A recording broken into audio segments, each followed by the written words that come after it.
Welcome, age of vintage society. Among Chaplin's leading ladies, Paulette Goddard stands out for a number of reasons. She was the female lead in the film Modern Times, and in her first talkie, The Great Dictator. She enjoyed a success beyond and independent of Chaplin, right up to the 1970s. How Paulette Goddard lost out on the role of Scarlett O'Hara to Vivien Leigh. Make sure to watch the video until the end and leave your thoughts in the comments. If you are new here, join our wonderful community by subscribing to the Age of Vintage channel. Paulette Goddard wanted a career. Charlie Chaplin wanted a wife.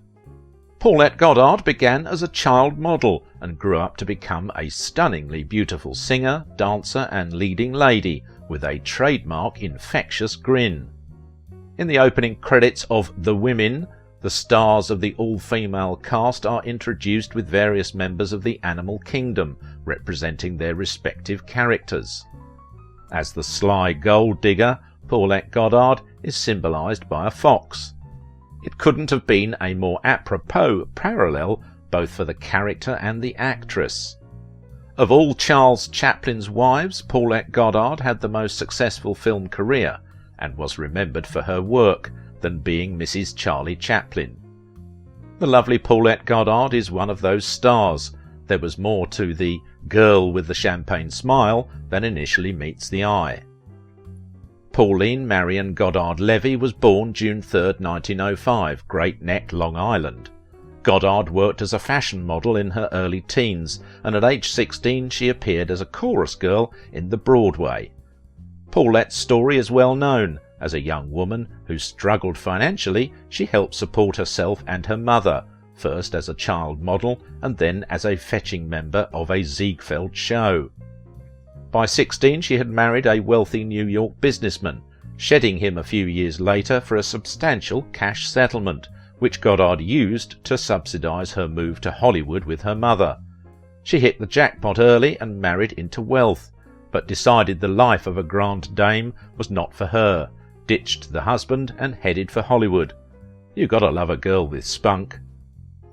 Once in Hollywood, in her blonde cutie phase, she added decoration to such Goldwyn productions as Roman Scandals and Kid Millions.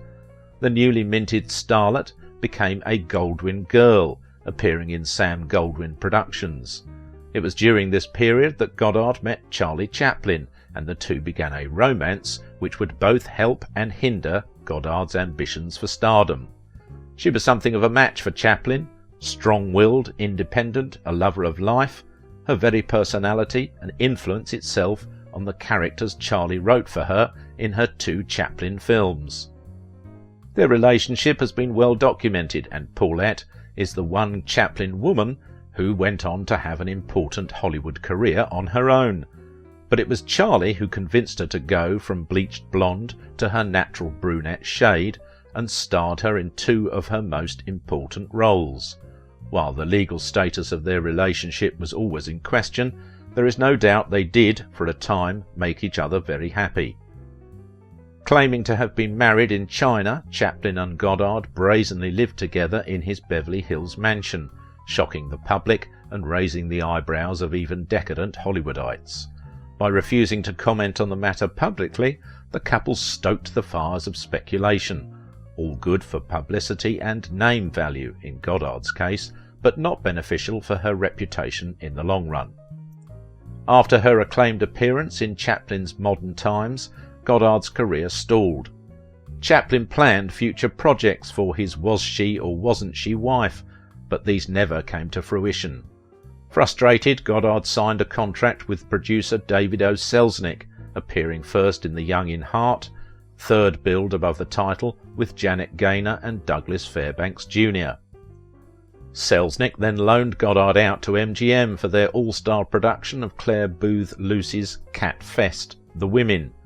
In her flashy role as a street-smart showgirl who marries into high society, Goddard was in her element, and more than held her own against the likes of Norma Shearer, Joan Crawford and Rosalind Russell, having a memorable on-screen brawl with the latter.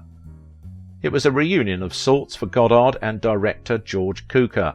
She had been David O. Selznick's front-runner choice for the hotly coveted role of Scarlett O'Hara in his production of Gone with the Wind.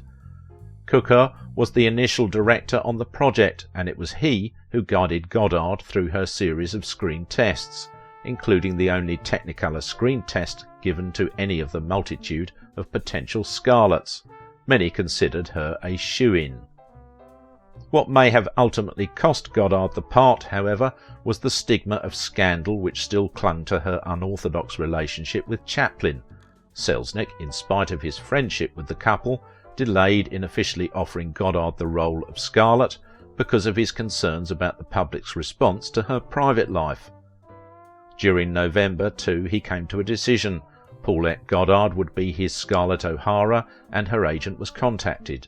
However, at this time Chaplin and his star were openly living together, and no one was certain whether they were married. In more paranoid circles of the movie industry and the middle classes, Chaplin's alleged left-wing views in modern times had caused the first stirrings of the unpopularity that led to his eventual exclusion from the United States. Now the cry of an immoral private life was raised.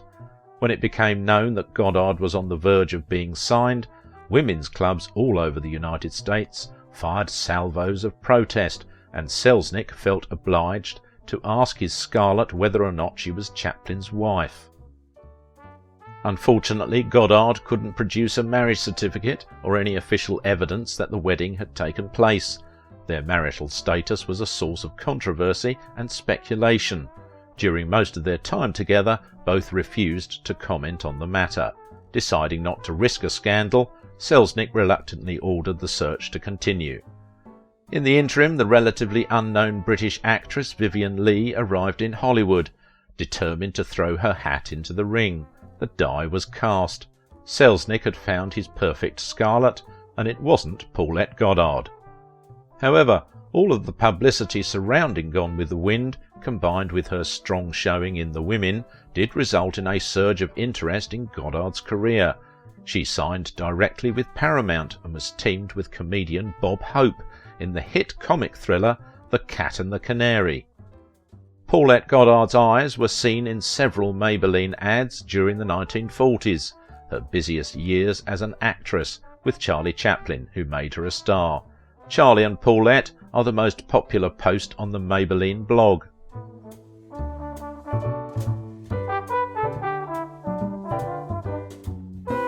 She and Chaplin officially divorced, though it still was not clear they had ever married. In 1940, her father sued her, complaining the $300 a month support she gave him was inadequate. In his suit, he claimed she had $5,000 a week to spend on whims. Miss Goddard responded that it was because he had failed to keep up the $10 weekly alimony awarded to her mother after her parents' divorce that she was forced to go to work at such an early age. She developed a penchant for expensive gems, most of them gifts from the men in her life, which she supposedly kept in an old cigar box. In 1947 she insured her diamonds, emeralds and rubies for $500,000, an extraordinary figure for that time. Some of the jewels, including a necklace with 50 diamonds, were sold.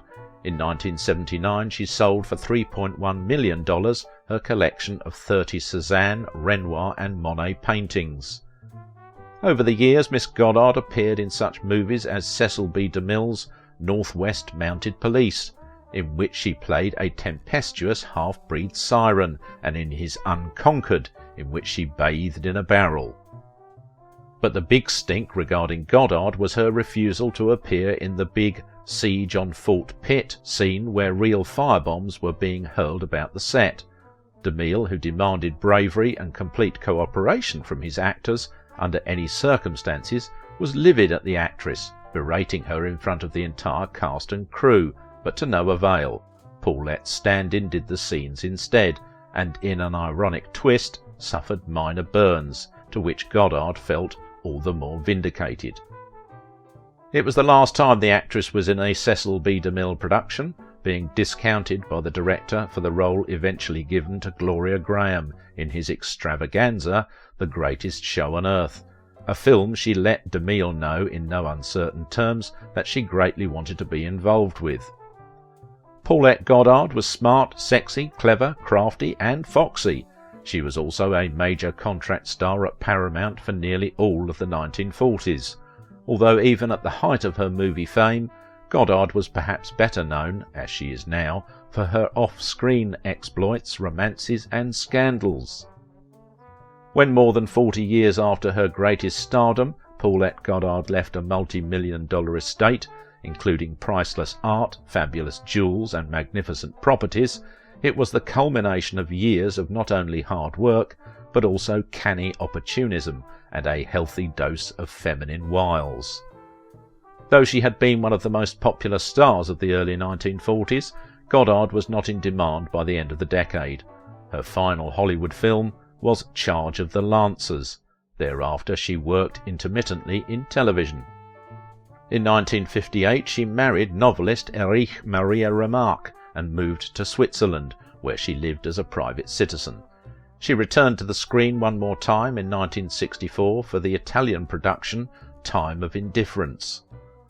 Paulette Goddard had no children, although she miscarried in the mid-1940s, while married to actor Burgess Meredith. Upon her death in Ronco, Switzerland, where she had retired, she left $20 million to New York University. As a result, Goddard Hall, a freshman residence dorm located on Washington Square, is named in her honor. If you liked this video, don't forget to give it a thumbs up, subscribe if you are new here, and if you want to support my work, please visit my Patreon page. Now it is your turn. What do you think about the life and legacy of Paulette Goddard? Was she really married to Charlie Chaplin, or they just had a brief affair?